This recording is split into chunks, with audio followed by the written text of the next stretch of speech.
sharing another old family recipe. It is my great auntie Haru's cheesecake. My great auntie Haru would always bring her cheesecake over whenever she met with my mom's family, usually during Thanksgiving or Christmas, and that was what they would request of her every single time because my mom's family loved her cheesecake so much. And I have actually made it a couple times and I really enjoy it. And they enjoyed it so much that they would even fight over the last slice. Anyways, let's go ahead and make it now because I'm getting hungry.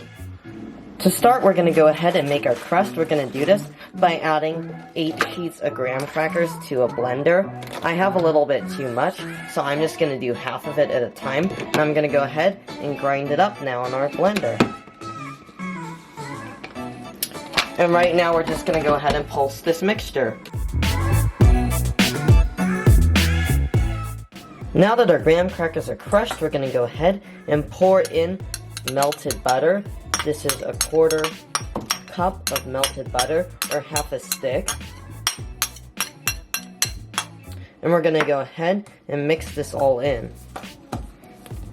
And as you can see, it's starting to form a very dry and thick crust, and that is what we want because we're going to spread it in a pie pan.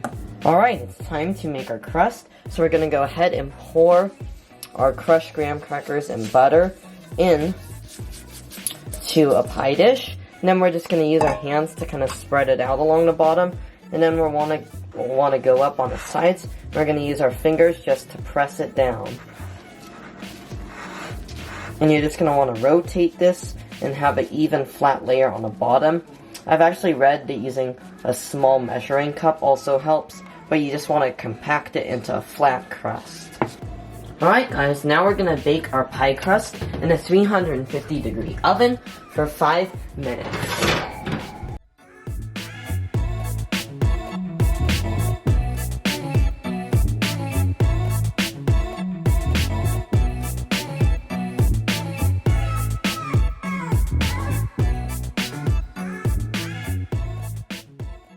Alright guys, it's been 5 minutes, so let's go ahead and take our pie crust out now. Once we take our pie crust out, now we're just going to go ahead and make our filling.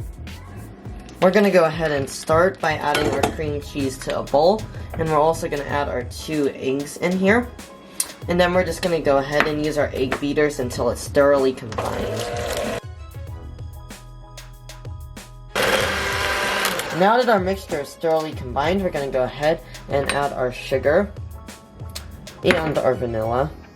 And then we're just going to go ahead and mix this in again until it's thoroughly combined.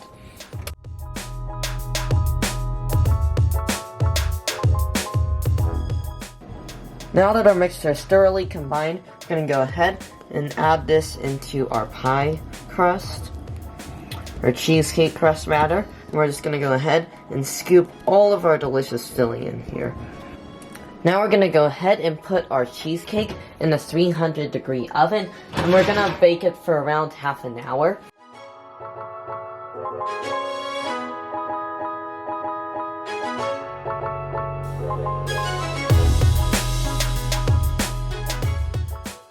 Alright, our cheesecake is now baked, and we're going to go ahead and we're going to let it sit out and rest for 10 minutes, and while we're letting it rest, we're going to go ahead and we're going to make our topping.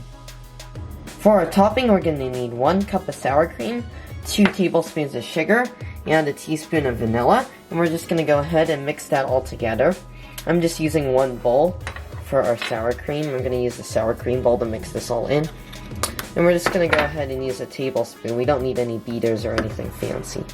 This is just going to be our topping.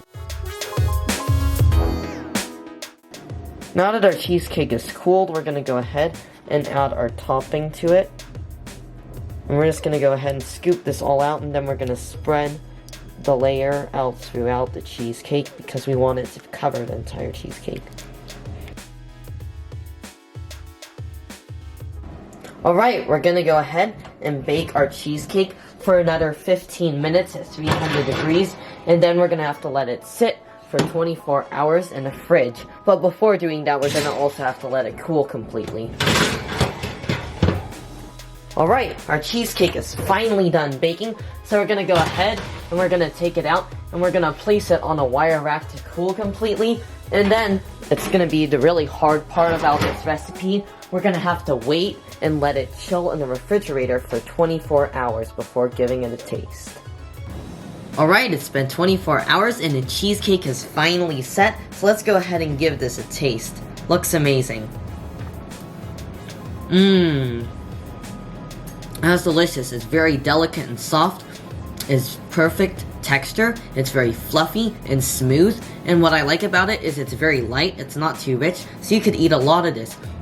And the crust is very delicate and soft and it melts in your mouth, and that doesn't take away from the cheesecake flavor. Wow, I really enjoy this. Even if you don't like cheesecake, you still might enjoy this because it's generally not that rich, and it's really light, so you could eat a ton of it and it doesn't fill you up too much. So I really enjoyed it. I'd have to give this recipe a 9 out of 10, so I highly recommend that you try my great Auntie Haru's cheesecake recipe.